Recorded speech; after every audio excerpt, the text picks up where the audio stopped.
Jagdish Bose national science talent search examination में मज़े की बात यह है कि जो सिलीगुड़ी से रैंक 1 लाई है वो भी हमारा ही स्टूडेंट है। उसको मैं 2 दिन के बाद प्राइज़ दूंगा, क्योंकि उसका जो क्लास है दूसरे दिन है। और ये 42 रैंक लाए हैं पूरे वेस्ट बंगाल में। और Jagdish Bose national science talent search examination जो होता है काफ़ी रिप्यूटेड एग्ज़ाम होता है। और जैसे आप देखते होंगे कि सिलीगुड़ी से मेडिकल में 50+ बच्चे का सिलेक्शन होता है। IIT जे मेन लो या जे एडवांस लो, उसमें भी काफ़ी बच्चे का सिलेक्शन होता है। लेकिन Jagdish Bose national science talent search examination में एवरेज अगर आप लो तो हर साल सिलीगुड़ी से 4 to 5 बच्चे का ही सिलेक्शन होता है। तो आप इससे आइडिया लगा सकते हो कि इस एग्ज़ाम का क्या लेवल है और ये कितने प्रतिष्ठित एग्जामिनेशन है। तो आज मैं इसको एक छोटा सा गिफ्ट देने जा रहा हूँ। तो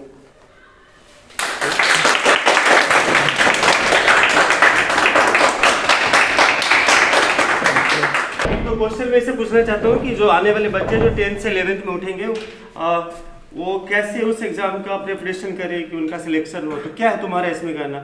और मैं एक चीज़ आपको और बताना चाहूँगा, ये सोमोजीत सा है जो क्लास 10th में भी बहुत ही अच्छा परसेंटेज लाया था, CBSE से 97.4% लाया था।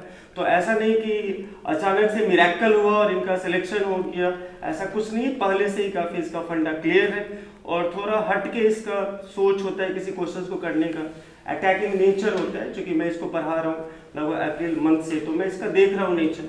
और मैं सारे बच्चों को हमेशा बोलता रहता हूँ कि आपका जो नेचर होना चाहिए क्वेश्चन पे अटैकिंग होना चाहिए। आप क्वेश्चन को अटैक करो, बड़े क्वेश्चन हो छोटे क्वेश्चन। तो मेरे से ज़्यादा आपको अच्छा लगेगा जब मैं इससे कुछ पूछता हूँ और ये उस चीज़ को एक्सप्लेन करेगा। तो समझिए, तुम बताओ कि क्या होगा, उसका स्ट्रेटजी क्या होगा। ये जो एग्जाम है J C Bose national talent search examination, इसका सिलेबस एक्चुअल में 10th लेवल का ही होता है। तो अगर मेन सिलेबस देखें तो ये वेस्ट बंगाल बोर्ड का जो 10th का सिलेबस होता है उसके ऊपर बेस्ड होता है।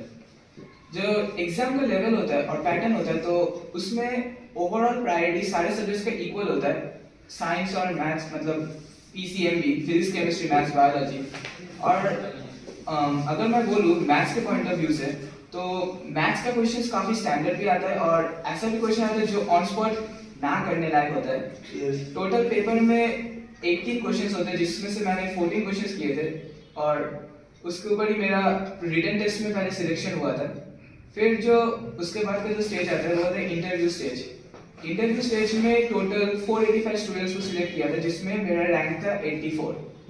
तो उस स्टेज में जो इंटरव्यूअर थे उन्होंने जो क्वेश्चंस पूछे थे उसका जनरल, जो अगर मैं जनरलाइज करूँ तो वो ज्यादातर जो कोर कॉन्सेप्ट्स होते हैं जो ज्यादातर स्टूडेंट्स डील नहीं करते उसके ऊपर ही पूछे। रेट फॉर्मूला बेस नहीं पूछ रहे हैं, बिल्कुल नहीं। ओके, तो उसके क्वेश्चंस ज्यादातर जो बच्चे ज्यादातर छोड़ देते या फिर जस्ट ओवरलुक कर देते, like it doesn't make much sense, like it is very easy.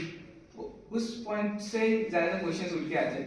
तो मेरा लग अच्छा था कि जो क्वेश्चंस उन्होंने पूछे थे मुझे उनका आंसर्स मोर और लेस आता था, तो उसके बेसिस पे मेरा सिलेक्शन हुआ था। ऑब्वियसली लक कुछ नहीं होता है, तुमने उस लेवल का प्रिपरेशन किया था, इसलिए वो क्वेश्चन जो पूछा तुमने उसको अच्छी तरह से टैकल किया, तो तुम्हारा सिलेक्शन हुआ। और मैं उम्मीद करता हूँ कि आने वाली जिंदगी में भी तुम्हारा बहुत अच्छा जगह पे सिलेक्शन हो, तुम देश के लिए कुछ काम करो, ठीक है। और फिर से टॉप लेवल वाला कंग्रेचुलेशन। ओके।